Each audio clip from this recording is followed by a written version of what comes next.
Hi, everybody. Hey, man. Can everybody hear me? Yeah? Okay. So I want to first start off by asking a couple questions to all of you.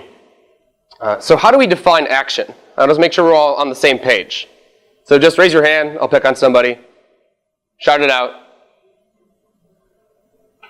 I'm sorry, what was the question? How do you define... I like that you took action, though, to raise your hand. So action. Yeah, that was it. There was an example. Twin case. Just do it. Is that...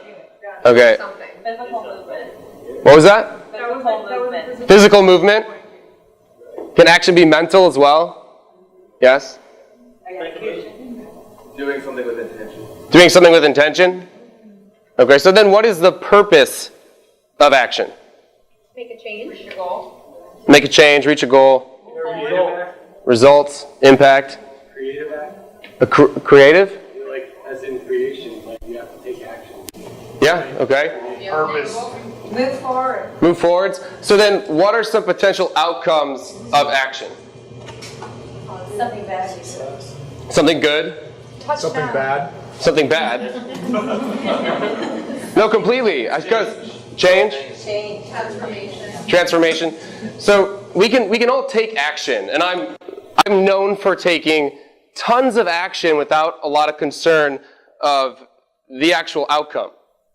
And so when I work with clients today, and when I focus on my life, my main concern is minimizing that pain that can occur from action, and then maximizing fulfillment. So how do we work towards fulfillment with our action, and then minimize the potential pain that can come from any action that we take? Because mindless action can actually lead to some pretty dire consequences. Calculated action. Calculated action. Wonderful. So when I was younger, I was a doer. I did a lot. I played the violin. I was in Taekwondo. I played baseball. I was in plays. I was in choir. I walked the neighbors' dogs. I was doing anything I could to do something. And I didn't really pick what I wanted to do, what I wanted to devote myself to, until about high school. And for some reason, I decided that soccer was the thing that I wanted to commit my life to. I wanted to connect my sense of self to it. And everything I did then was now, how is this going to affect soccer? That had some interesting consequences. I basically ate only for becoming a better athlete. I was eating tuna out of a can. I practiced 2 to 3 times a day. I started lifting weights a specific way. I judged people that weren't like me and that were going to hurt me from becoming this professional athlete. I isolated myself from a variety of people around me, and so I lost friends. I wasn't able to really be social anymore almost, because I forgot what it was like to be friends with people that weren't like me or didn't have any sort of meaning to my life. There was a point when it hit me that my actions, my choice to commit my life to being a professional soccer player was actually really hurting me, when I realized that my level of confidence was really, really low. My sense of self was connected to external validation, to how I performed in soccer, to how I played in games, to how I performed in practice. And when that hit me, when I realized that my level of confidence was making me miss a pass or miss a shot on goal, I decided that I maybe needed to take action and pay more attention to this. So I found the book Mind Gym, and it became like my Bible. It was, how can I become more confident, how your mind plays a role in your athletic performance. And I remember being a little bit vulnerable to my coach and being like, hey coach, I didn't perform well because my mind was affecting my feet. And he looked at me and he was like, I'm not your therapist. Like, no joke, those are his words. I don't care, I'm not your therapist, go handle it. And don't get me wrong, I got far, right? I played Division I college, I went overseas and played in London a bit, but I wasn't like great, I was good enough, and that almost made me dedicate more of myself to the sport. I'm going to prove these people wrong. But because of that I lost kind of why I was doing it in the first place. I was doing it, I think, just to do it, because I committed this goal to myself, to this is who I am, and I'm going to do this no matter what. But when my coach said, I'm not your therapist, that showed me that it was my responsibility to gain my confidence back.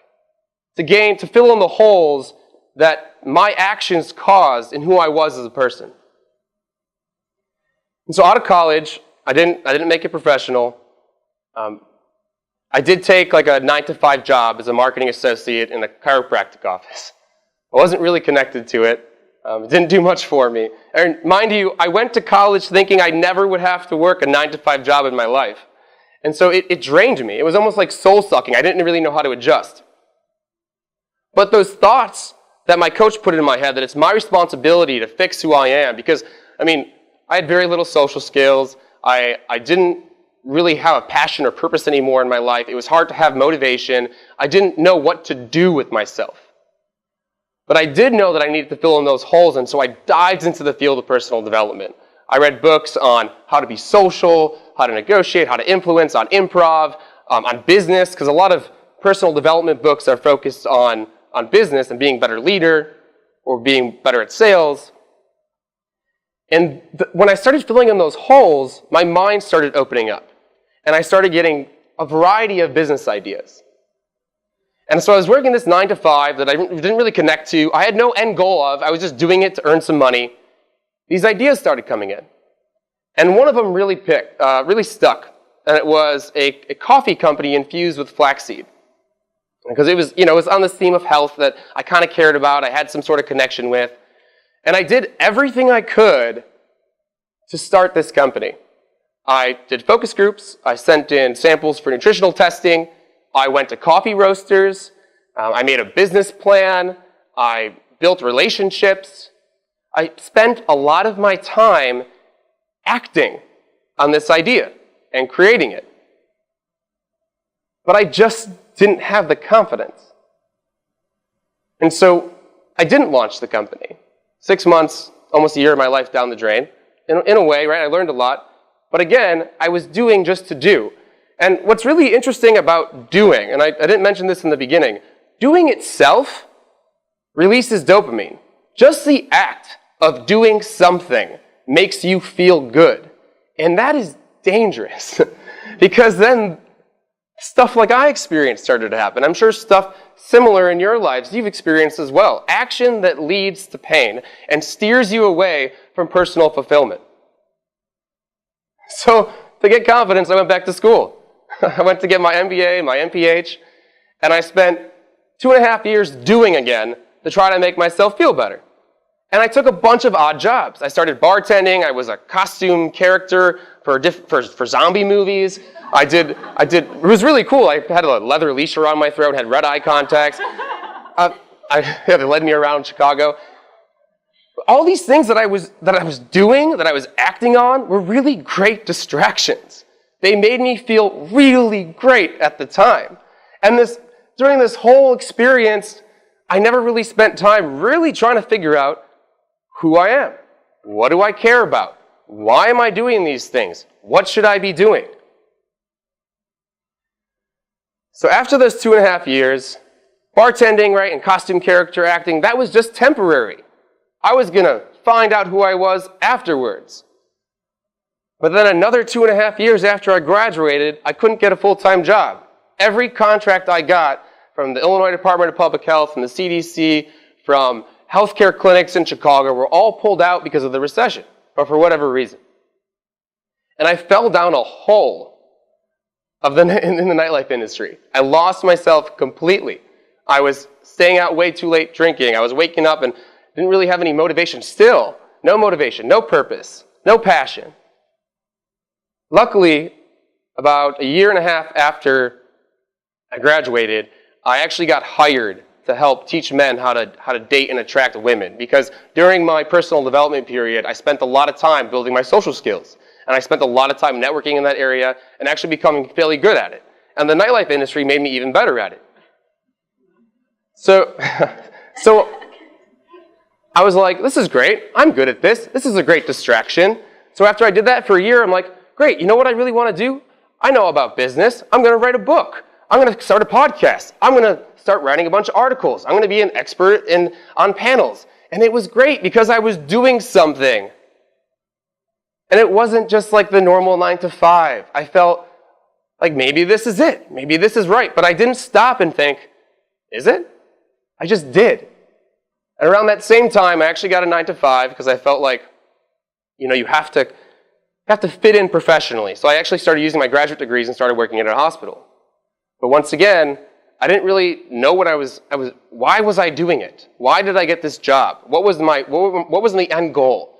How did this connect with who I was as a person? Because it didn't. I literally was going into the office so I could leave the office, then record a podcast, write an article, and take a client out. And then, by the time it was midnight, I'm like, great, I was productive today. I did some stuff, and I'm going to go to bed. It took me 3 years of my full-time job. It took me 6 years of doing the dating relationship consulting to actually realize that I wasn't happy, and that I was not fulfilled, and that I was just doing these things because I felt like I needed to act. And so I stopped, and I really, really looked at myself. And I said, where am I going? What am I doing? Why am I doing it? Where did this pain come from? Exploring your pain points is huge. If you can go back and confront the pain that you experienced in your life and then realize why that pain came to be, it will have an incredible impact in your life. Confront those moments. Take the time to really look at them, explore them. Cry. When I think back at soccer, when I think about the time I invested in and not mistakes, but kind of the time I spent doing certain things, I will still tear up. These are emotional moments, but emotional moments hide. They hide amazing, amazing points about who you are and where you need to go. And so I did that. And I actually decided 2 things. I went back to get my doctorate. And so I have to say, 3 years later now, I just finished my dissertation, and so I got it in organizational leadership and the development of people and leaders specifically, and I formed Live for Yourself Consulting, which is a personal professional consulting service, which provides people it applies the Live system to help people find alignment in their life, to find fulfillment. I also offer professional consulting services where I go into corporations and do work with engagement strategies on job satisfaction rate and try to improve retention rates. And it works. This action is intentional. It has meaning to me. I have specific goals and objectives that I apply every day of my life. I'm not running around just doing. And so I can finally say that I've reached the point, and even before I became successful in the business, I reached the point where I felt fulfilled. Because fulfillment doesn't come from an outcome, it comes from a perception change. It comes from you knowing that you're doing the right thing. You're satisfied. See, because the difference between fulfillment and emotions is emotions are a roller coaster. And fulfillment is kind of the foundation that the roller coaster is on. You're supposed to be happy. You're supposed to be sad. These are normal emotions that are controlled by neurotransmitters and chemicals within your system. But fulfillment is a constant state of being that all that is built on. So now I want to ask all of you again, this is kind of how do we find fulfillment? How do we use action to reach fulfillment in our lives, to minimize pain? So who wants to tell me maybe where my pain came from with soccer? Validation from the outside world. Belonging. One more. Action without purpose. Action without purpose? Wonderful. What about the marketing associate position that I took? Not fulfilled? Trying to fit in. Trying to fit in? Okay, the coffee company, where's the pain point in that? Confidence? Huge. Bartending, where's the pain point in that? Everything. Sorry? Okay, yeah. So the dating and relationship company, Suave Lover. Maybe try to fulfill others' needs, not yours. Fulfill others. One more. Prove something. It actually seems like a transition to your next move. It was Okay. the next step you needed. So I sensed some themes. And when I went and explored each area of my life here, I came up with 4 key areas that were lacking, that were missing. Or one of them was missing, two of them were missing, maybe all of them were missing. And these are the key areas that if we focus on, our actions can minimize pain and lead us towards fulfillment. So we have confidence. Confidence is built up of two things, self-esteem and self-efficacy. Self-esteem is the belief in yourself, just in you. That's all in your head. I lacked that in multiple areas of my life. Self-efficacy is the belief in your capabilities, your abilities. So I lacked that in the Omega Bean Company. I partially lacked that in soccer. I didn't fully believe that I was capable of actually doing the things that I was setting my mind to. The next is connectedness. So what is your why? In multiple areas of my life in the past in action, I was just acting, and I didn't really have any connection to who I truly am. And the why is your values. And your values are really your attitudes and beliefs. And you can explore your values by looking at past memories, past pain points, past points where you're happy, and looking for the themes. So is it openness? Is it honesty? Is it athleticism? Is it benevolence? What are the key themes in your life? What are your values? And do your actions align with those values? The next is clarity, the how or the what. And those are your goals and objectives. And every action that you take in life should have a goal and an objective. The next is consistency, and this is the last one. And a lot of times when we act, we feel like we need to do everything. There's so much for us to do when we act, when really all we have to do is pick one or two things and just do them over and over again. And what are those one or two things that can help you reach your goals, the clarity? And do those one or two things, are they consistent with your values? And while you're doing that, are you building confidence and believing in yourself? So the most important action that I want all of you to take today is to actually pause and wait.